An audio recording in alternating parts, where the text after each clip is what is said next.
Can you love someone and still be unhealthy together? I think that's one of the hardest questions we face in relationships because we tend to treat love as if it's this ultimate argument. If you love someone, shouldn't you stay? Shouldn't you sacrifice? Shouldn't you forgive? Shouldn't you find a way to make it work? Before we can answer that, I think we have to ask a much bigger question. What do we actually mean when we say love? Because love has never been one universal definition. If we confuse love with sacrifice, guilt, fear, responsibility, or losing yourselves, you might end up fighting to preserve a relationship that is hurting the very people inside of it. It gets complicated because sometimes there is no villain. Sometimes there are two people who genuinely care about each other and still bring out the worst in each other. Welcome back to Thinking Out Loud. Hi, it's me, Kimberly. Before we go any further, quick note, this podcast is for reflection and conversation, not professional advice. Take what resonates and leave the rest. Here, we slow down and we explore life's gray areas, especially in relationships and behavior patterns we can observe and reflect on. I'm not here to tell you what to think.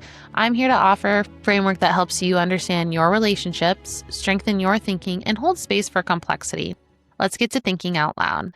The Greeks had different words for different kinds of love. One described passionate romantic love, friendship, loyalty, mutual respect, the natural bonds between family type of love, and selfless, compassionate kind of love. Other cultures had also recognized that love can take many forms. Romantic love, familiar love, spiritual love, the love we have for our community, the love we have for humanity. When we say, I love this person, what are we actually choosing? Connection, respect, compassion, commitment? Or are we sometimes calling something love because we've attached ourselves to responsibility of keeping another person okay? There is a difference between I love you and I am responsible for you. Those are not the same things.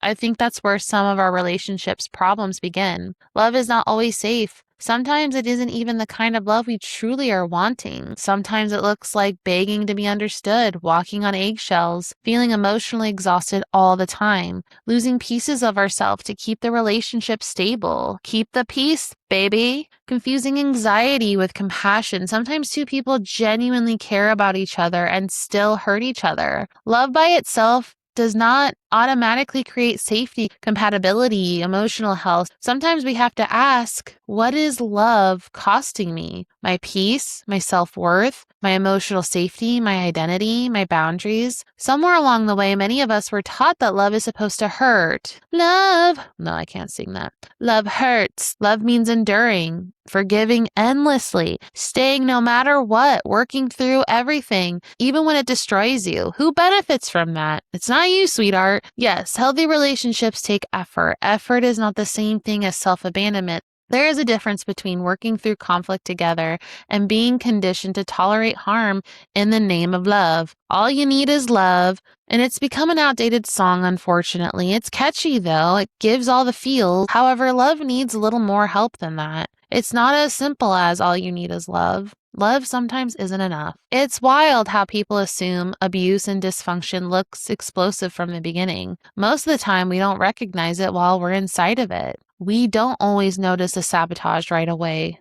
How we're being isolated, the micro-punishment, the way we slowly stop feeling emotionally safe, the way we chip away at ourselves while hoping they'll change. Because there are good moments, those good moments matter. You remember them, you think maybe this time things are different. Sometimes they do change for a little while. Maybe this time is different. Then life happens, stress happens, conflict happens, old behaviors come back. Maybe trauma gets in the way, maybe emotional regulation falls apart, maybe there was no foundation at all. Suddenly you're back to the same pattern with them. That's where things get complicated. People can genuinely struggle with mental illness, addiction, trauma, emotional maturity, chronic avoidance, anger, impulsivity, untreated pain. Those struggles absolutely are entitled to compassion. Compassion becomes complicated when accountability never follows. Eventually, you become their personal reminder alarm, and somehow they're mad at you for holding the mirror up to them. I think this distinction matters. What is the difference between a relapse and a choice? A relapse can look like,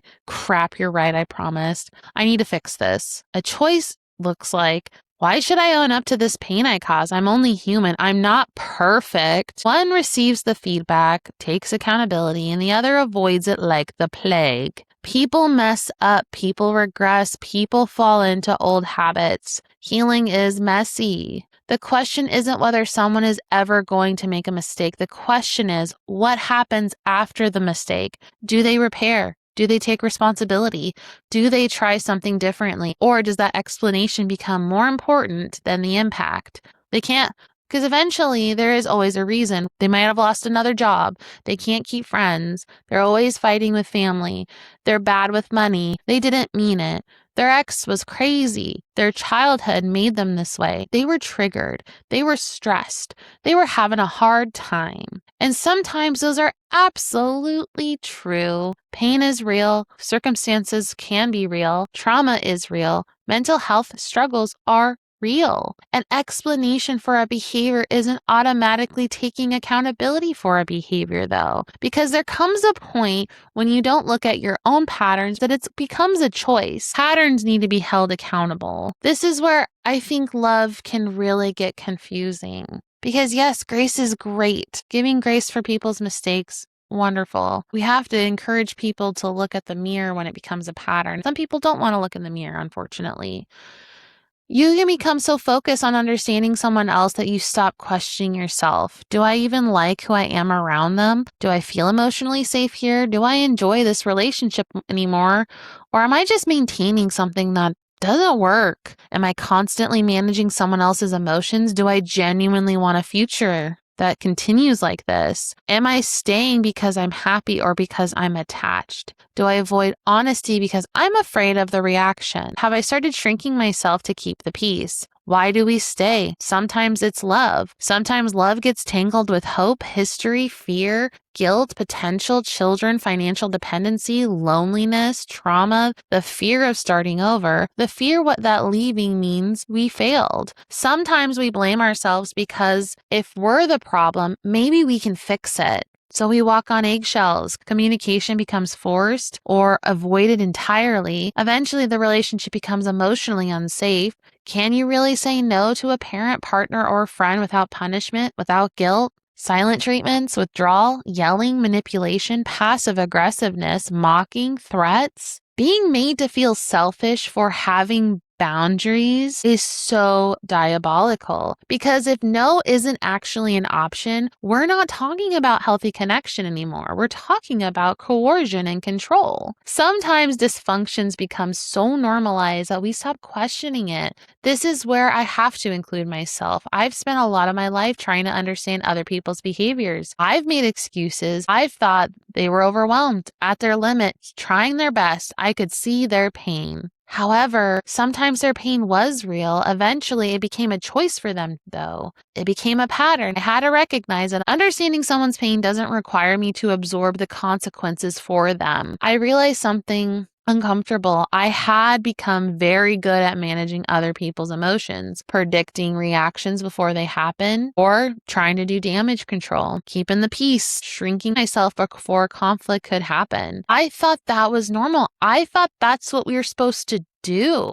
And if you grow up around relationships where love feels conditional, you learn some strange lessons about what love is supposed to look like. You might learn people love you as long as you're not difficult, as long as you're not inconveniencing them, as long as you don't have too many feelings about how they're treating you. That conditioning follows you. Sometimes you meet someone kind and consistent and it feels suspicious. Nothing suspicious, feels sus. Someone thinks you're smart without interrogating your intelligence. Someone enjoys your presence without you needing to earn it. Someone allowing disagreements without punishment. You're sitting there like, wait, are you trying to sell me snake oil? Sometimes real love is quieter than dysfunction. It can look boring, slow, consistent, showing up without keeping the score, holding space for a mess without making you feel guilty for having it, supporting you without trying to control you. That can take some getting used to. For me, some of the biggest green flags are actually pretty simple. Someone supports you whether or not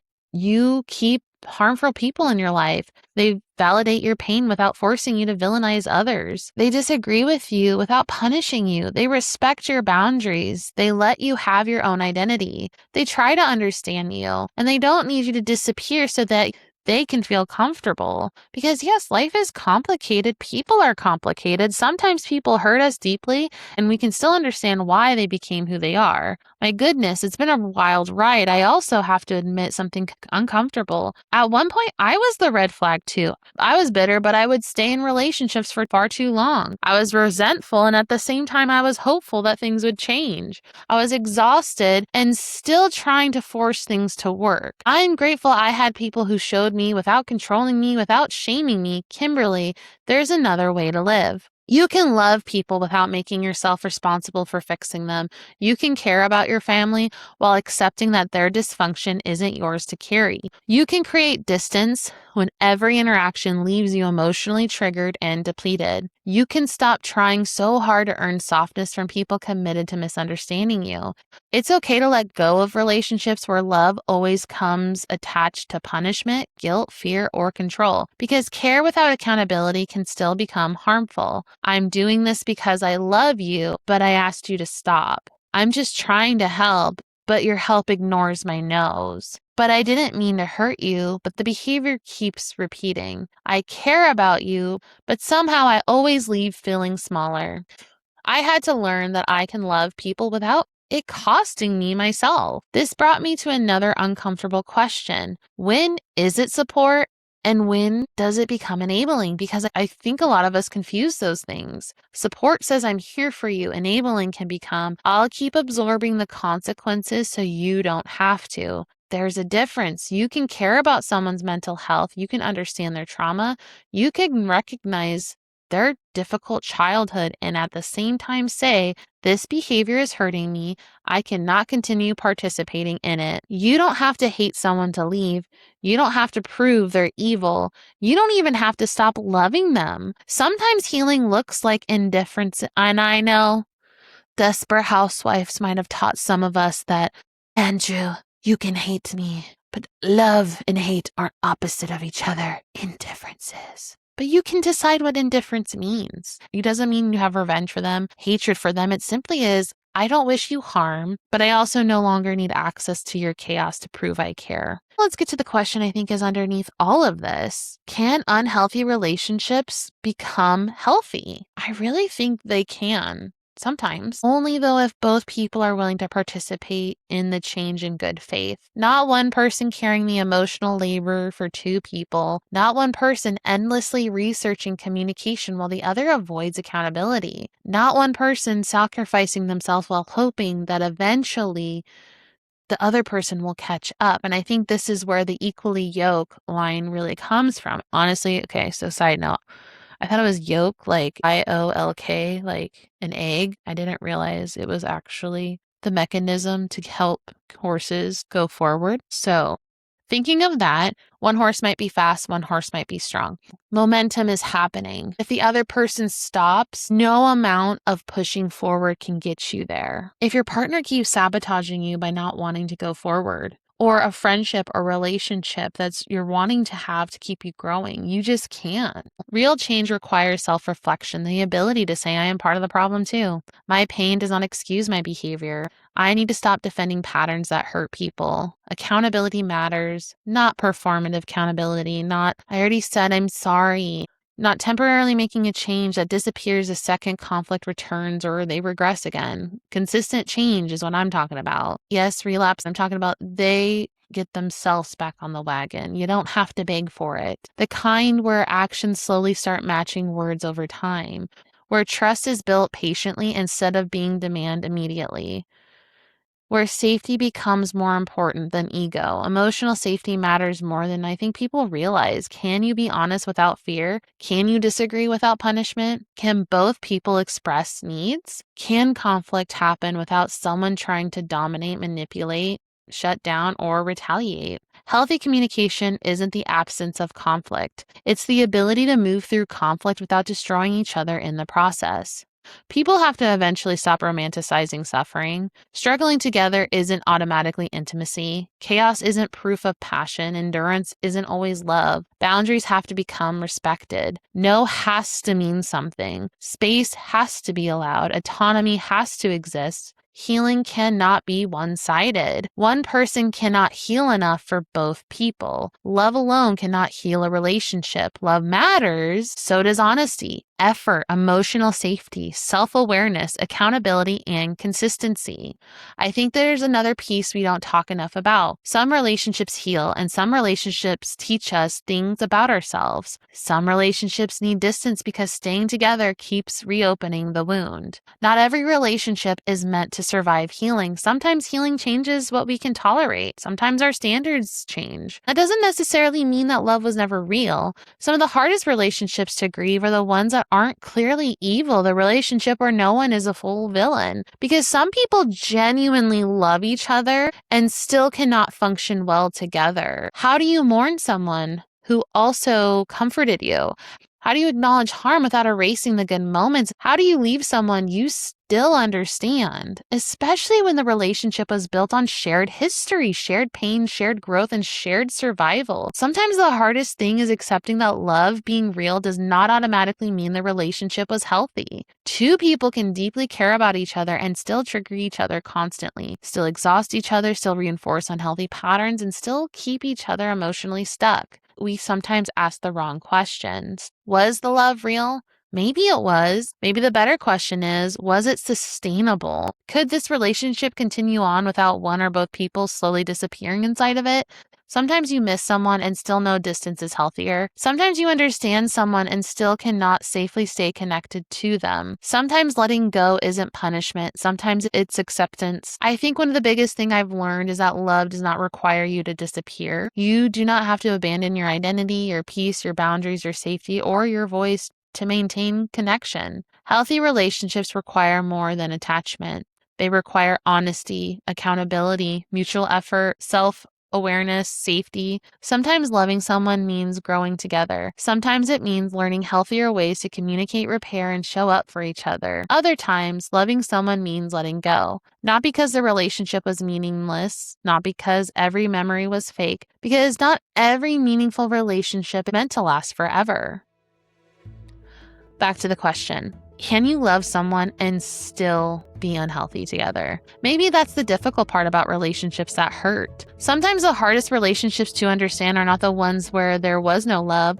They're the ones where there was love, where there were good memories, where there was history, where there was moments that felt safe, where you could see the person they were trying to be and still find yourself being hurt by the patterns you guys kept repeating together or one-sidedly was being repeated. Dysfunction rarely announces itself. It doesn't usually walk into your life and says, "Hello, I'm an unhealthy pattern. Nice to meet you." It often starts smaller, a conversation that never gets resolved, a hurt that gets minimized, a boundary that becomes an argument, an apology that happens and nothing changes afterwards. Over time, you can find yourself spending more energy protecting the relationship than experiencing it. I think that's where the confusion happens because we often say, "Do I love this person?" And maybe there's another question underneath it.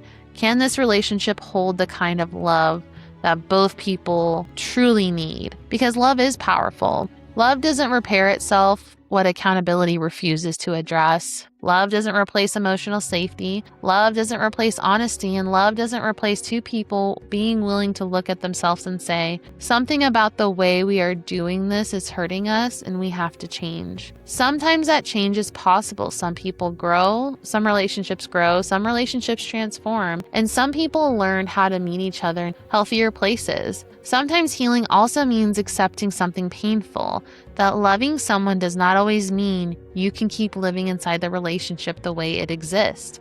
I think that is where so much grief lives, because we don't simply grieve people, we grieve possibilities. We grieve the version of the relationship we hope would come back. We grieve the conversation we wish we could have had with them. We grieve the future we imagine, and sometimes we have to accept that a relationship can have been real and at the same time not have been sustainable. It doesn't erase the love. It doesn't erase the memory. It doesn't mean nobody cares. It means that love and compatibility are not always the same thing. What I've learned is this: a healthy relationship should not require one person to disappear so the other person can stay comfortable. You should not have to constantly shrink, over-explain, carry the emotional weight for both people, ignoring your own needs to keep the peace. When only one person is responsible for keeping the relationship alive, that isn't connection, that's survival. Maybe the question isn't only, can this relationship become healthy again? Maybe the deeper question is, are we both willing to become the people this relationship needs us to be? Sometimes the answer is yes, sometimes the answer is no. Both answers can come with grief. Maybe healing is learning that love was never supposed to require you to abandon yourself in order to prove you had it. Maybe love doesn't ask you to become smaller. Maybe love makes room for both people to exist. I want to leave you with this. Where is the line between fighting for a relationship and fighting against the reality of what it has become? Have you ever experienced a relationship where there was love, but the pattern between you was unhealthy? What happened? What helped you recognize the difference? Whether you leave a comment, send me a message, or simply sit with those questions yourself, I hope this conversation stays with you. Thank you for slowing down and thinking out loud with me. Until next time, take care of yourself. And remember, love should never require you to disappear. The healthiest relationships don't ask you to become smaller. They make room for you to exist too. I'll see you in the next episode.